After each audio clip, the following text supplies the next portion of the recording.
Mr. Director General, it's a pleasure to see you. Thank you so much for having me. And congratulations for your new position, but at the same time, I know there's a lot of challenges involved given the world's changed recently. It's a very intense and very worrying world in some ways. So the big polarization that we see, I think especially of all the people that are impacted by the armed conflicts that we see around the world, whether that's in, of course, Israel and Gaza, whether that's in Sudan, for example, or the Democratic Republic of Congo, or many other places. How would you prioritize out of this very complex current realities? So the first priority is always that the ICRC exists. Our organization exists because for the last 160 years we have focused on men, women and children affected by the horrors of war. And that mission is so important because unfortunately armed conflicts exist around us at almost every time in the history of humankind. And the ICRC's resolute focus is on trying to bring assistance, but also to provide some respect for the integrity and safety, well-being and dignity of human beings that are caught up in these conflict environments. That's the main instrument of our prioritization. And so then we will see where are the big visible conflicts, like today in Ukraine, for example, or again in Gaza, in Sudan, but where are the many forgotten conflict environments where few people are paying attention to, and yet many lives are being lost as well. So ICRC always tries to combine in its role and in its work the attention to all these communities. I would love to explore some of these important areas you just mentioned. Let's talk about the crisis so far, especially the two wars. The Middle East one has recently been very much the focus of attention for everyone, and the conflict there has already risen to a new high. But stakeholders are also trying to come up with consensus, at least for some ceasefires. Your organization is there on the ground. You were earlier having also experiences working in the region. Tell me more about how would you assess the current realities? In human terms, it's a disastrous reality. And I think, first of all, the conflict between Israel and the Palestinians, between the reality of the occupied Palestinian territories has been, of course, a long-lasting conflict. But all the events that we have seen since October 7 last year have been extremely dramatic, and ICRC has called repeatedly, for example, for the release of hostages. But we've also called for much better respect of international humanitarian law, and the impact on the civilian population in the Gaza Strip has been absolutely devastating.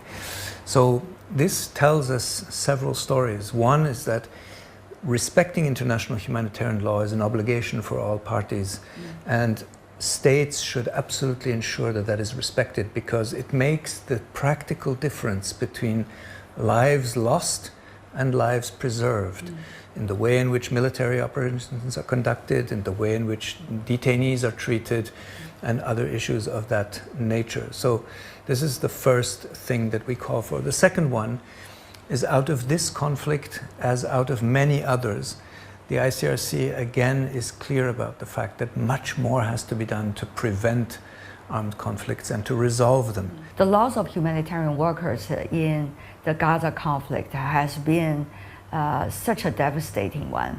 How would you avoid losses of human lives like that among your colleagues? It is a big challenge, I would assume, right now also. Well, first of all, we should call all of us on all actors, states or non-state armed groups in conflict environment, to remember that humanitarian workers are not taking sides. We are there because there are lives to be protected, there's medical assistance to be provided, there's water and food supplies that are needed for communities, and there we need humanitarian organizations and staff to be respected. We are not targets, and we are not there to take sides or to interfere in the conflict itself.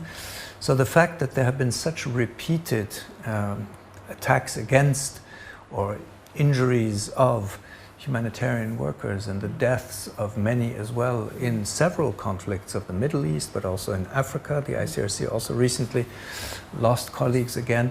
It is a reminder, first of all, of how dangerous these environments are, but also requires a repeated call to parties to better respect humanitarian workers, because at the end of the day, if that safety isn't given, our work becomes increasingly difficult. That's clearly written in the Geneva Convention, and this year celebrates the 75th anniversary of that. And yet, some argue it is even more dangerous today than 75 years ago when that convention did not exist, because at the time it was the problem because there was no convention like that. But now relevant parties try to ignore these conventions and rules and regulations, but only look at their own self-interest.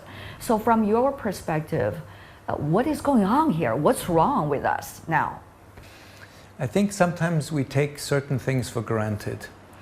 And you're right to point to the fact that in 1949, when the Geneva Conventions were adopted, the people who sat around the table to negotiate those conventions had just survived World War II. So they didn't need any imagination about the limitless ability of human beings to inflict the worst possible suffering on other human beings. So they created this minimum basis of humanity through the Geneva Conventions. In fact, every time I open the Geneva Conventions, I'm reminded there's nothing theoretical in them. Every page, every article comes from a lived experience of horror. And these articles were described and written and approved and ratified because states were clear about the fact that certain limits have to exist in times of war. It is not acceptable to behave without respecting those rules. And what we see is that every time these rules are disrespected, the paradox is that the pursuit of peace or of a positive resolution of the situation becomes more complicated, not less.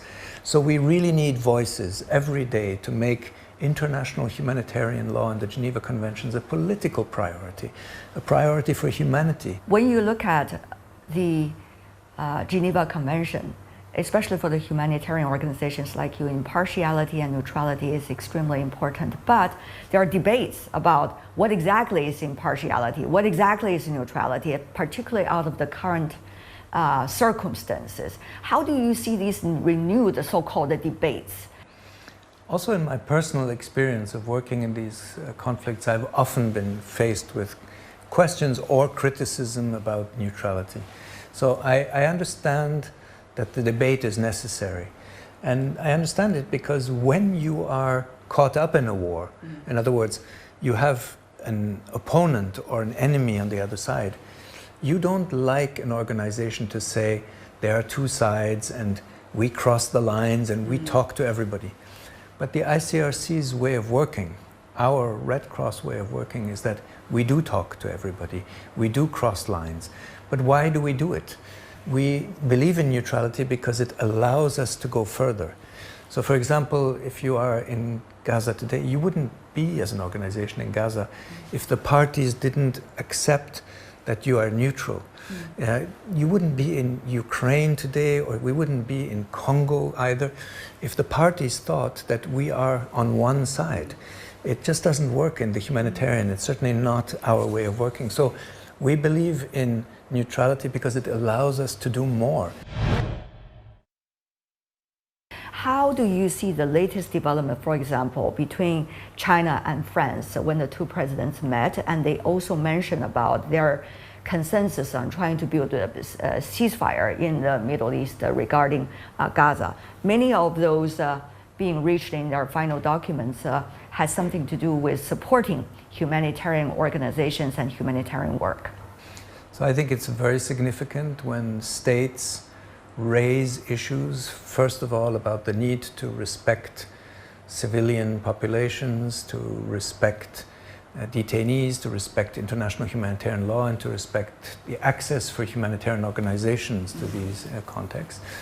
And I think when I reflect on that, last year when President Xi Jinping met and received the ICRC President, Mirjana Spoljaric, there was a very significant moment in that meeting when President Xi highlighted the fact that humanitarianism was this great consensus. And in a sense, the illustration of that lies in the fact that China has also been highlighting repeatedly its attachment to respect of international humanitarian law, its emphasis on the need to protect civilians, to respect and safeguard prisoners of war, etc. And in the case of this conflict between Israel and Hamas, we see, of course, the importance that it has, first of all, to respect the rules of armed conflict, but also to have states highlight the importance of finding solutions, because the human cost of any conflict, but of this conflict in particular, is so extreme that it requires a lot of engagement and a political resolution. How do you see China is trying to carve out its role to support humanitarian works around the world? What is important is that there is an attempt to provide mediation to preserve the dialogue between parties in a conflict, to highlight the need for all parties to respect international humanitarian law.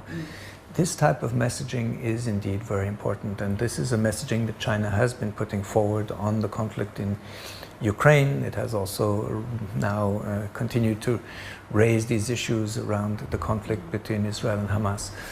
These are messages that in international settings, also in New York, in the Security Council, at the General Assembly debates, it is very important for ICRC to see states take these messages. So this is significant. And again, also in our dialogue, this explains why I see a very important role in the dialogue that ICRC can have with China in highlighting the suffering that exists in so many conflict environments, the need for new ideas when it comes to preserving space for humanitarian action, but also for new ideas when it comes to preventing conflict or resolving conflicts. Earlier, we see China try to play a significant role in bringing Iran and Saudi Arabia closer together. Of course, these are important stakeholders in the Middle East. And now recently, we also saw the dialogue taking place in Beijing between Fatah and also Hamas. So how do you see these kinds of diplomatic actions or trends are likely to help you as a humanitarian organization to work on some of the most urgent humanitarian works and crises? So one message that we have for states in general and that we bring up in the dialogue with China is that this firm belief that dialogue is important, that trying to resolve conflicts, to bring parties together is important. That's not a role that the ICRC plays because we are not a political actor. The link that I see to ICRC's work is that we believe that there is a complementarity in efforts to try and bring about dialogue between parties, and the role that the ICRC plays in what we call our neutral intermediary role. Another thing is about new technologies. You mentioned also in your earlier work of planning for the organization, artificial intelligence and many other new technologies are bringing more new momentum for resolving conflict. But they can also be tools for escalating conflicts, for example, with weaponry and etc. So how would ICRC as a humanitarian organization tap into these resources and say this can be on our advantage? Exactly. So we have many different ways of benefiting from new technologies, both, of course, inside organizations and how we function and becoming more agile in our organizational design and how we approach things. But it is true, they represent also a challenge. It's often like this in life, right? Yes. A new discovery has a great positive effect, but it has potentially devastating effects as well. And we have seen in the case of conflicts like Ukraine, but also in Gaza, how new technologies are applied to conflict environments. And that raises real questions that the Geneva Conventions maybe had not anticipated when they were drafted, but the rules of the Geneva Conventions also apply to these new weapons. So you cannot say, oh, I'm conducting war with new technologies, therefore the Geneva Conventions don't apply. No, you have to apply the Geneva Conventions in good faith to the use of those new technologies. China. This year is an important year for the China Red Cross. ICRC has been working with China for decades. Now, how do you see the evolution of China's Red Cross in working with you and the maturity of a humanitarian organization from China? So I personally have enjoyed many rounds of discussion with the leadership of the Red Cross Society of China, and I've found the developments in our strategic partnership very encouraging. I want to give an example. The Red Cross Society of China has invested through its International Academy of the Red Cross in important initiatives on promotion and debate around international humanitarian law. This has offered us a space jointly in China, but also with international participation, to raise issues, to explain what the ICRC's work is about, why the Geneva Conventions are important and others. And the Red Cross has taken a really important leadership here in China on these topics. It's also true that the Red Cross Society of China has supported ICRC increasingly on our international operations. So whether it was supporting our activities in the context like Afghanistan or Ukraine, this is something that has benefited us greatly. And so I really think that development is one of something to really look forward to, and I'm really keen that we build that into the next phase, also based on the recognition that came from the meeting again between our president and President Xi Jinping last year, where the message from President Xi Jinping about the recognition of ICRC's work, but also of the importance of international humanitarian law was emphasized, and I think that gives both the Red Cross Society of China and the ICRC an important opportunity to develop this further.